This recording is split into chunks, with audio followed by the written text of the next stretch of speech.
Yo, yo, what's good, man? It's your boy, the Kid Blast. I'm here hosting the Fire Ignite show. Our first guest of the evening, your boy JBro Bugatti. Was good, my guy? That was good, my boy. How's it? How you been, man? It's been a minute since we chopped it up. I'm glad Definitely we got been to a chop it minute. up. Yeah, for sure. I've been good, bro. I've been out here Grinding. grinding, getting money. Yeah, And man. I've been watching you, man. I've been seeing you, bro. I've been seeing the effort. I've been seeing the hustle, man. It's crazy. So you basically living in Puerto Rico now, right? Like, yeah, I got my spot over there. I got my spot over here in Chicago.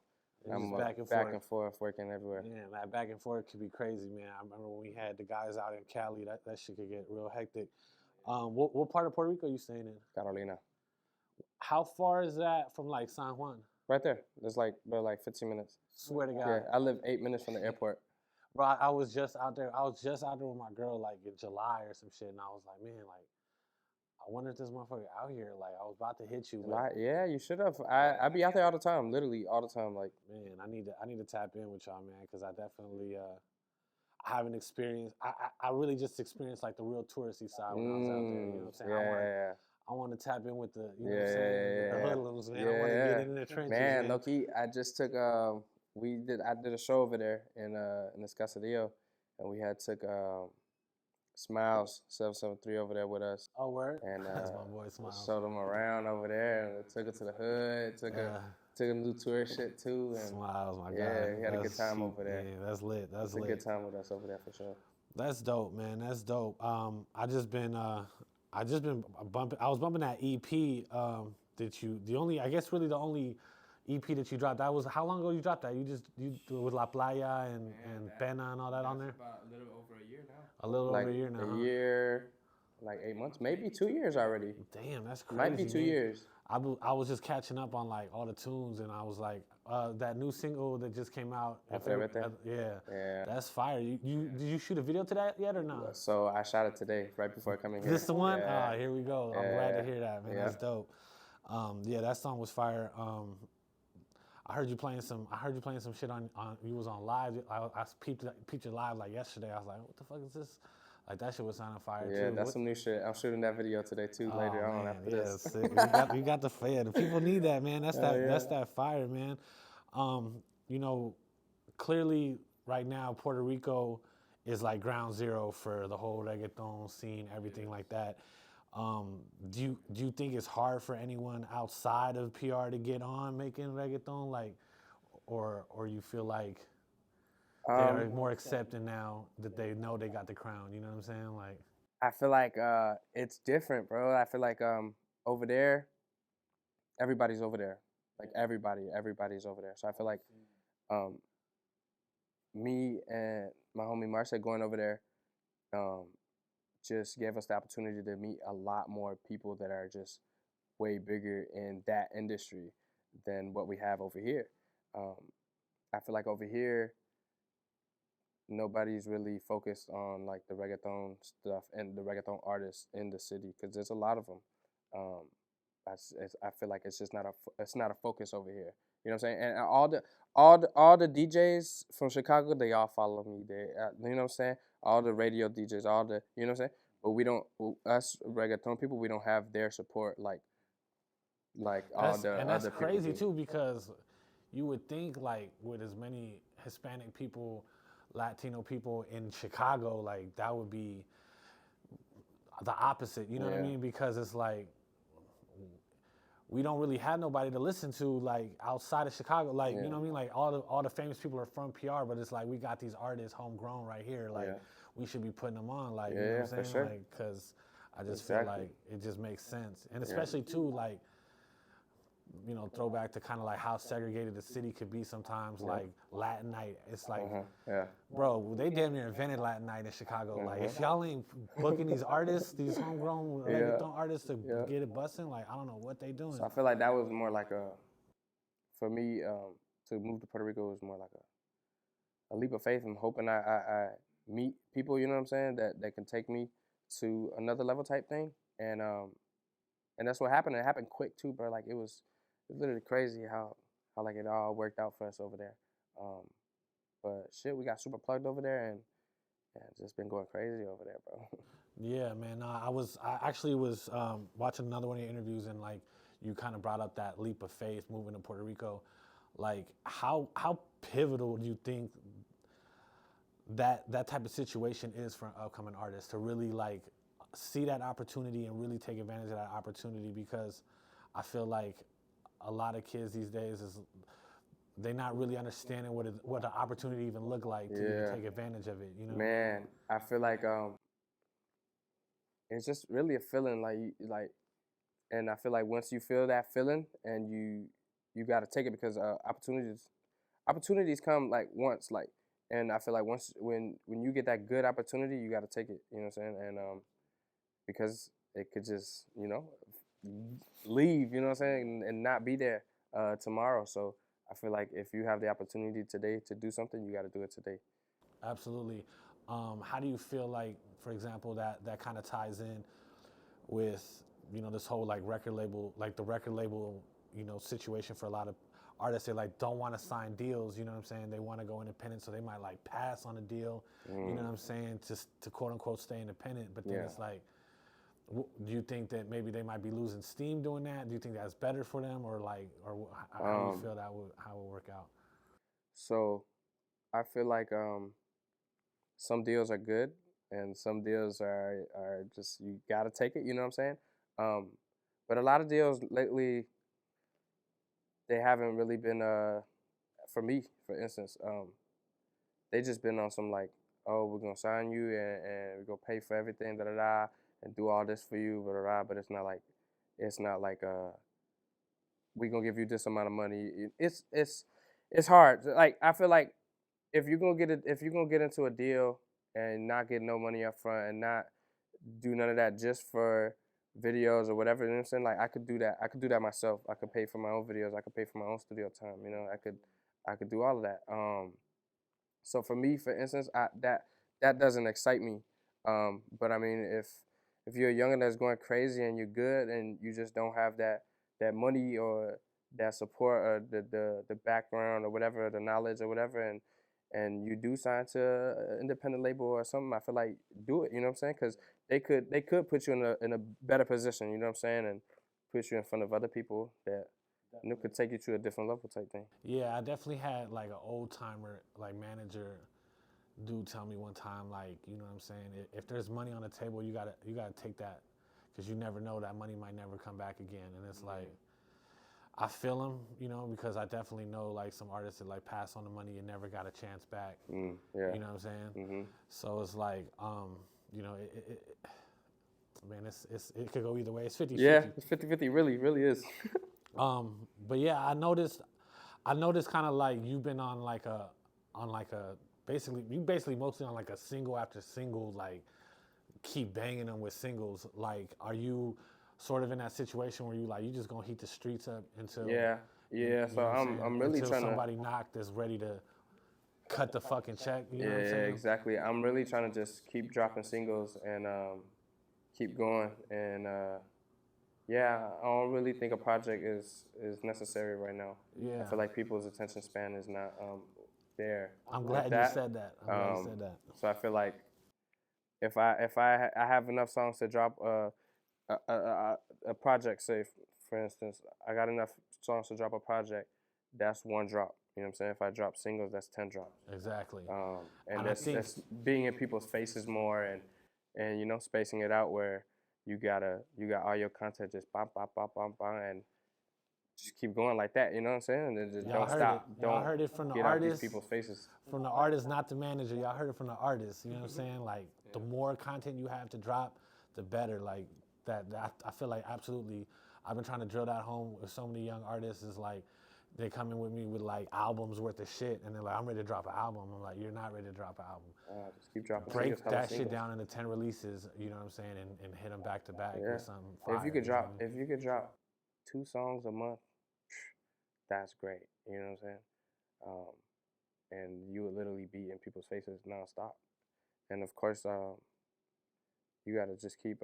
You gotta choose which ones you want to do and keep showing people that you're actually elevating. And making better music and. Absolutely. I noticed you performed like a lot of the bigger Latin festivals out here. you had a chance to perform in PR yet or not? Yeah. I just performed the PR 2 weeks ago. Oh, word? Yeah, the Caseria. It was lit. Montatillo. Shout out Montatillo. Nice. That's Shout what's out up, everybody man. over there.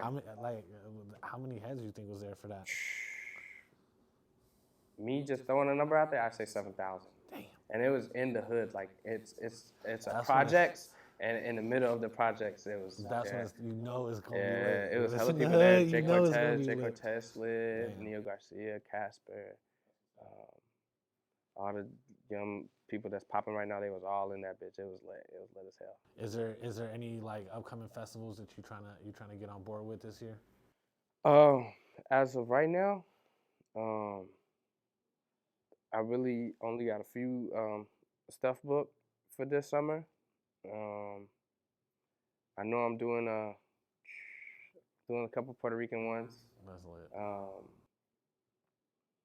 And yeah, it's gonna be a couple of festivals that I'm on. I mean, one that I would really love to be on, obviously, is Sueños. So maybe that'll happen. Some last minute shit.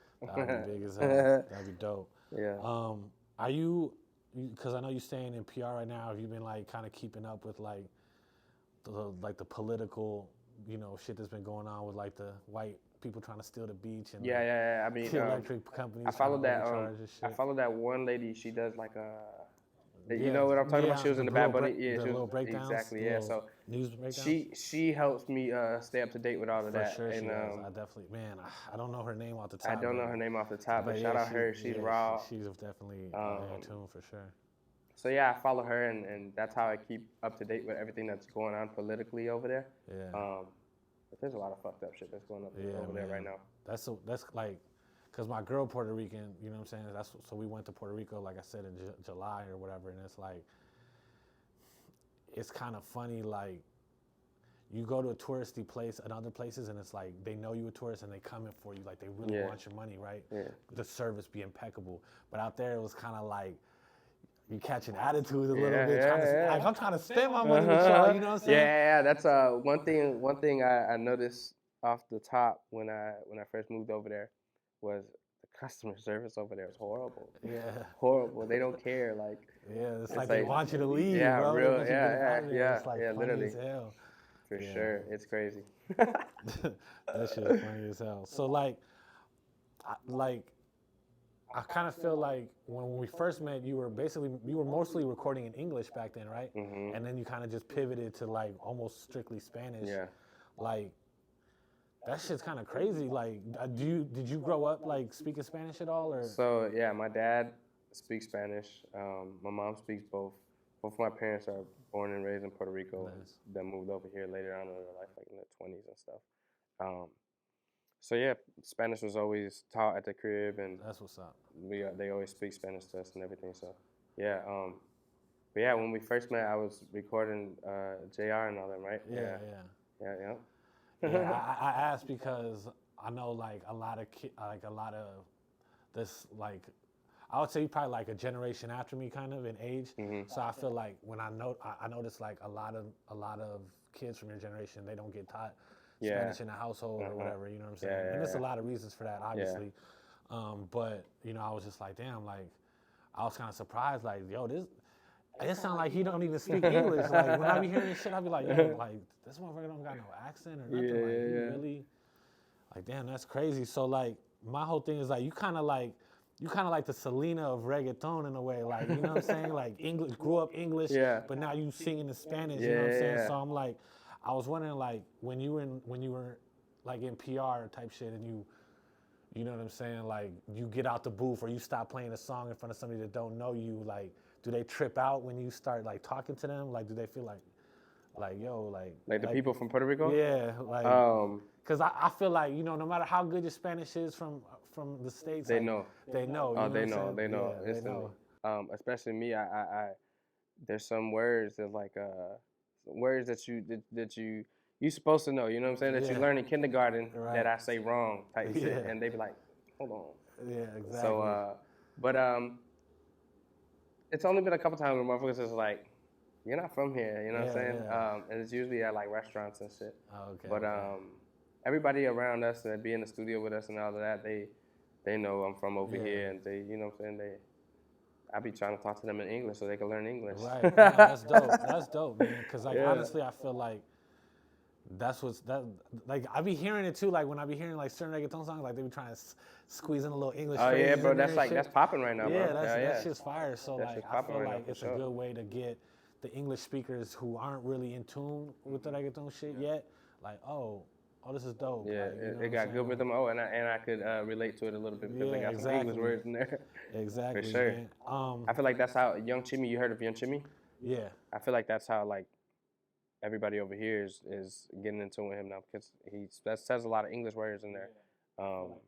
That's how a lot of people like damn, this guy's raw and I could And that's what I sing a always little thought bit to it. about. What was dope about you is like when you would do like these Spanish songs, but then you would go do features with English-speaking artists, and they'll rap in English, like the one you did with JR. Yeah, you know what Redes I'm saying? Sociales. Yeah, that Yeah, one. Bro, like- a lot of people love that song. Bro. Yeah, I love that song because it's like it really does give both sides a chance to really enjoy it. If you're not really in tune with the other side, you can enjoy it still, like and cruise to that. And be like, yo, this shit's fire. For sure.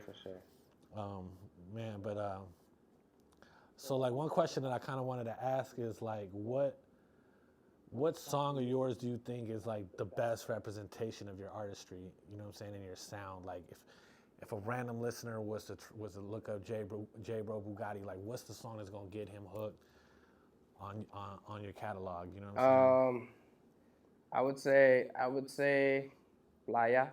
Playa's fire. So I like catchy. that. Yeah, no, it is definitely. But I say my best song to date right now is the one I just dropped, Atrévete. Yeah. I think it's phenomenal. And then the one I dropped before that is called fuck. I forgot what it's called. It's called my bad. Nah, you damn. good, man. Now I gotta look it up because Te Haces. Te Haces is the one I dropped right before that one, and I feel like that one is a very good song too. And I kind of tapped in more towards the Afrobeat type thing with that one, and I feel like a lot of people love that and like to dance to that. Yeah, I love like the whole the way reggaeton is born from hip hop bars from reggaeton, the Afro beats, all of that like combining together. I feel awesome. like it's just crazy, bro. I love that melting pot. The way that gumbo melting right now, man, is so that beat for that song has like a little bit of everything in there. It's pretty dope. That's what's up. I do recall you basically talking from another interview that you kind of started off in this like music industry as a photographer, basically, right? And then you kind of pivoted into engineering and then rapping. But was like rapping just something that like you just saw like, because I did see you say like, man, I could do this, and like you started rapping. But like, was it ever an ambition of yours growing up? Like, man, like one day I want to, you know what I'm saying, try to do this. Or... Yeah. So I got two brothers.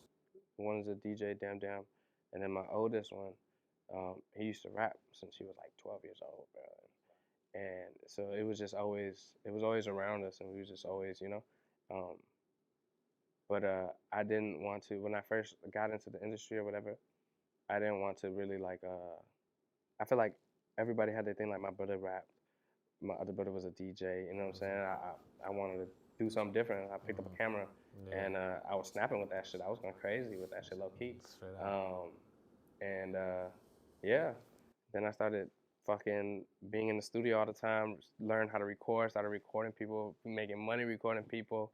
And I was just like, you know what, I could rap. Let me rap. So you just like come in early or leave late after a session and just fuck around? Bro, I would sleep there, bro. Yeah, I would sleep there, literally gone for days in that bitch. How many attempts did it take you before you felt like you had a song that was like, oh, I want to show motherfuckers this song? Or it was you showing everybody everything? No. It was my first song that I dropped. It's called Bands on Me. And I made that, I'd say that was like my 7th song around there. And when I made that song, they were like, damn, this is actually fire. You know what I'm saying? I showed everybody, this is actually fire, whatever, And I was like, I want to drop it. And it was like, for real? They was like, well, get a feature on it. So that's when I got MF and Mello and Joe Fred that was at the studio already, and he went stupid on it. So I was just like, yeah, fuck it, boom, I put both of them on there. and dropped that. And that song dropped the day after it dropped. It got onto this playlist called Mellow Bars, and it went stupid, bro. It went dumb. Lit. My first song went stupid. Man, that's crazy when it happens like that, right? Yeah, Like, don't happen like that for a lot of people. It don't happen like that for a lot of people for sure. So then after that, I got started getting booked for shows and shit, like little shows, and started going crazy. And I used to go to a lot of shows, and I used to do photography and videography. Do like show recaps and shit for Saba, and Saba's a fucking phenomenal fucking performer, and I just always watched him perform and with his stage presence and his crowd interactions and everything. And I don't know, I feel like that shit paying off because for sure. I definitely seen all your performances, like, you know what I'm saying, across the festivals. I'm like, man, you got a good stage presence, you know what you're doing up there, like, you know what I mean? So that's good that you be paying attention. It seemed like the student of the game on his way to teaching this shit now, you know what I'm saying? Like, and that's dope. I love to see that, man, because, you know, this craft is so complex. There's so many avenues and so many angles to this shit, you know what I'm saying? Is. So it's like so many ways in. Yeah, like it's just dope to see a motherfucker be successful at a number of them. You know what I'm saying? Like that shit's fire. I was curious because I was watching. Have you ever seen the fucking Nicky Jam's fucking Netflix show? Nah, but he got a movie, right? It's a show. It's like a movie quality show that's like cut up. Okay, then I might have seen some of it though. Man, one thing that I was wondering is because like in the show he basically go to Medellin like to kind of like revive his career, right?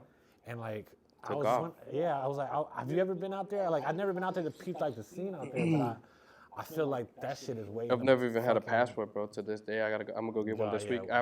This week I got an appointment. We gotta go to Colombia, bro. We gotta go peep.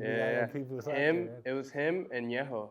Yeho went to over there too, to Colombia, and got popping over there too. Yeah, man. Like I feel like they really receptive to the culture of just like, you know, reggaeton and like the whole hip hop influence to it and everything. It's like I feel like you could definitely make a wave over there. Yeah. Man. You definitely gotta so check that out. before we went to Puerto Rico, there was everybody was always telling me like you gotta go somewhere else, somewhere where they speak Spanish, somewhere blah, blah, blah.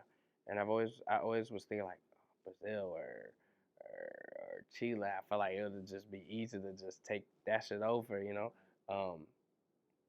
But I feel like Puerto Rico was like the best decision ever. It was like the perfect spot to go. Have you ever like been caught in any of like the fucking hurricane and all that type of shit? Nah, low key, thank God, none of that. Every time something like that happens, I'm always gone. So that's good, man. Yeah. That's good. Keep your eye on that too. Yeah. Man. Don't get struck out. No. Especially with that power company being janky as hell. Yeah. After that last one, our crib, I think we didn't have. There's people that had like didn't have light way longer than us, but I think our crib was without light and water for like a month. Yeah. Yeah. But we weren't over there. And then when when we got water, our homie called us because he was going over there all the time and checking up and cleaning up for us. And he called us, hey, you guys got water. You guys got light. There's even Wi-Fi. The Wi-Fi is back. Say less. I'm over there. Book the flight. You're back. That's fire, though, man. Yeah, no, that's dope, though, man. Yeah. Well, shit, man. So you gonna fuck around and get this Fire Escape freestyle going with us? Yeah, let's do it. Bet, man, bet. Well, y'all heard it, man. I'm here with your boy, JBro Bugatti. JBro Bugatti. You know what I'm saying? Say this shit right. Put some respect on it. You know what I'm saying? We're over here at the Firehouse. About to get it rocking, man. Thanks for joining us.